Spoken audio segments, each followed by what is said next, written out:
好像你，好像。我跟你们说，千万不要来东京哈利波特影城，因为你将会体验到你最接近霍格华兹的一次。就是它可以体验就是哈利波特制作的过程，还有怪兽与他们产地。我从踏入入口那一步开始，就觉得好像重回到电影，而且每个场景都像身临其境一般，一不留神就会忘记你现在。甚至它还能体验一场魁地奇的比赛，不过要排队就是。重点是它整个园区超级大，记得要抓4个小时比较保险哦。而且门票只能预定，不能现场买，还有点小贵。那到底值不值得花钱来体验，又跟大阪环球有什么差别呢？就让我们继续看下去吧。其实位于丰岛原站在东京的西北边，交通则是有2种，第一种是搭乘西武铁道，第二种是搭乘都营大江户线。那票券呢，我们是在 KKday 上面买的，一个人的门票大概是1300到2400不等。如果行程能够搭配优惠券的话，也能在这边做选购哦。所以大家可以先在网络上订好票。那先过个关，进去啦。我们等下2点半要进场，现在才2点07分。快，去看看有什么。哦，他们会在这里吃。然后我们先去他的那个商店街看看。你要买魔法杖吗？八小炉店肌肉男。怎么没有？它这是发夹。对啊。然后我把它夹在这，好适合你哦，这蛮可爱的。我要进场了，好兴奋啊！这一区的墙面呢，挂着所有哈利波特电影海报，每张海报呢都深深的唤起我们对电影的记忆。后面的影片呢，则是会告诉你重要的工作人员简介、电影的幕后故事，还有一些简单的参观须知等等。简单来说，就是叫你不要手贱啦。现场的工作人员呢，会先引导大家注册 QR code， 才能继续往前走。那主要是因为后面的体验呢，会需要扫描个人的 QR code。之后呢，如果有想要的影片跟照片，就能通过 QR code 来下载咯。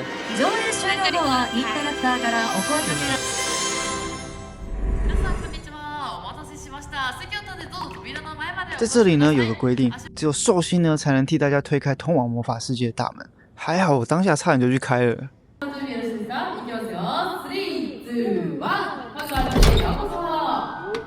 打开门的这区大家应该不陌生吧？是不是脑海中传出了分类猫喊着 Gryffindor 的声音了呢？分类猫。而且年轻的邓布利多跟史内普教授竟然都还在呢。自由活动之后呢，大家会抢着回头拍超级壮观的大门。但是很壮观的。但准备到我们的时候，其实灯就已经熄灭了。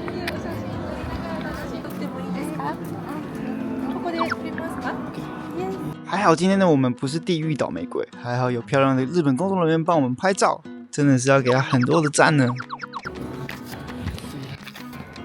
就是这样子。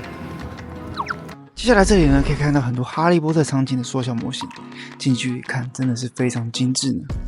要制作过程。这么夸张吗？就好像很感动。它不就是一个博物馆？对啊。哈利波特的一个从零到有的过程。所以他的那个他的学院也是建造出来的。对啊。他去拍摄的那个点。哇，终于亲眼看到这个移动阶梯了，我真的是要掉下巴了。那边那边可以留。你就会在这边出现，而这里呢，则是我们第一个可以互动体验的地方。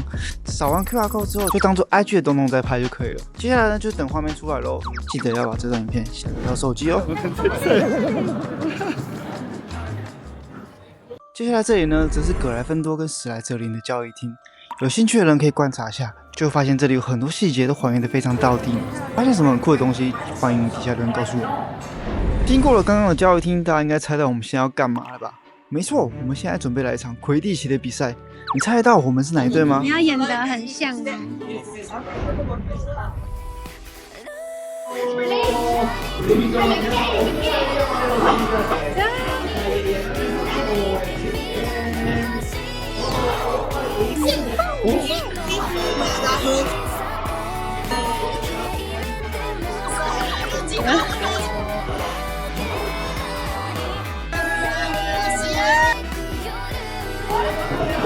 哇，真的是不演不知道，原来大家都是隐藏的演技天才啊！比完赛后呢，校长邓布利多要找我们啦，肯定是我们输的太难看了。这里竟然还有凤凰佛克斯，真的是超逼真的。旁边呢就是传说中的厨师盆，入场的时候记得要小心哦，一不小心可能就会被传说中的那个男人给吓到。接着下堂课，我们来到了魔药学教室，没想到我们都不是麻瓜，我的念能力在这里竟然派得上用场。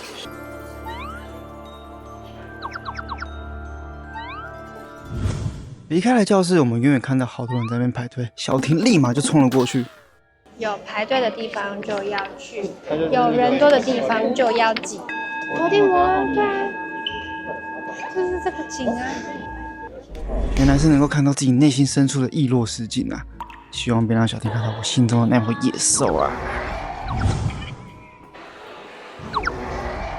接下来这句非常重要，除了展示着伏地魔成魔的所有道具之外，看到满满的小鬼墙了吗？赶快去上厕所吧！你拍我跳进去的画面。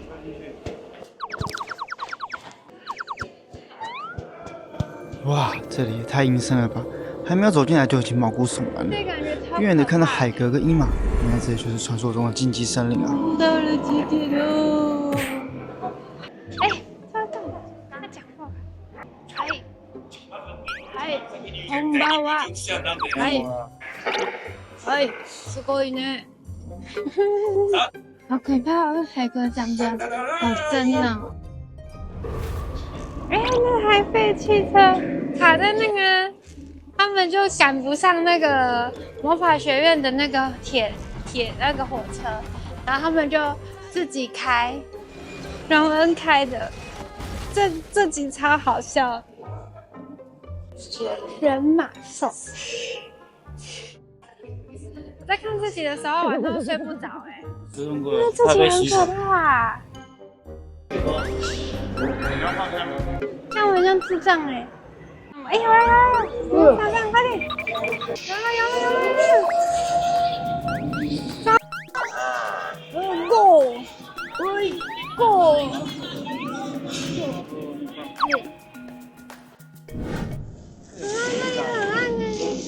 不是我在说，蜘蛛真的超级可怕的。他做的好真哦，好可怕！好饿啊妈呀！ But I cannot provide fresh meat when it wanders.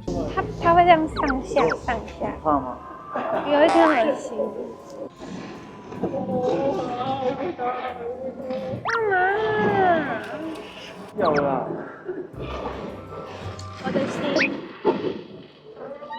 我的心看着你。这是他们的户外区。接下来重建光明的这一区呢，则是海格小屋海格的家。海哥家，哇，吃那个乳酪蛋糕有带打过来，他东西都好大哦，对啊，吓死人了。看到床上的小熊猫的时候，我就想，海格的心里面一定住着一个小女孩。他旁边那个小床是要给谁睡的？给他的狗吗？他的狗，你刚刚有看到多大只啊？经过龙二车，记得可以去感受一下飞天车的体验哦。肚子饿的话，可以在这里用个餐跟喝奶油啤酒休息一下，价钱就是一般的游乐园价啦。你知道自己也超好看的，是哦，刚刚怎么了？他很会下西洋棋，然后他我知道。哈利波特来跟那个下西洋棋，如果不小心砍就是走，就会死掉然后就会死掉哎、这集超好看的哎、那是哈利波特的家吗？这是他们家，哈利波特的过去跟他看，他好像你，好像。笑屁。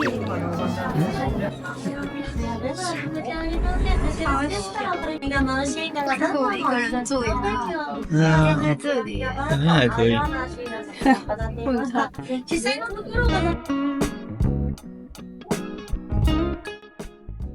你看到他的内裤吗？看不到。他椅子都被他坐断。双层巴士。是啊，这巴士可以进去吗？好像不行哎，要 carry 的他巴士。只能在外面拍照。你会给你儿子买这个吗？不会啊，我儿子就不会知道哈利波特在上面玩狗。终于来到我最期待的9又3/4月台了，大家一进来都等不及推着行李去撞墙了。不得不说，这个霍格华兹的特快车真的是临场感十足，走进车厢的时候，还有行驶声音晃动感。哎，还有那个火车的声音哎！哇，如果我们去欧洲的话，那种火车也会像这样保险。我们养老鼠，这个也太可怕了吧！接下来到的是这次东京哈利波特影城的限定场景，听说是耗时最长的场景之一。这里也能体验到魔法部入口的巨大暖炉哦。但我跟停队这边都没啥印象，所以我们就 pass。完全不知道是在干嘛。最后我们来到了街角巷，小时候看哈利波特的时候，对这里印象最深，可能是真的很爱买东西吧。印象中来这边就可以买到魔法杖、猫头鹰，光是想到这边就很幸福。最后走到这里就结束这趟魔法之旅了。从上帝视角观看整座城堡，搭上经典的配乐，真的有种莫名的感动。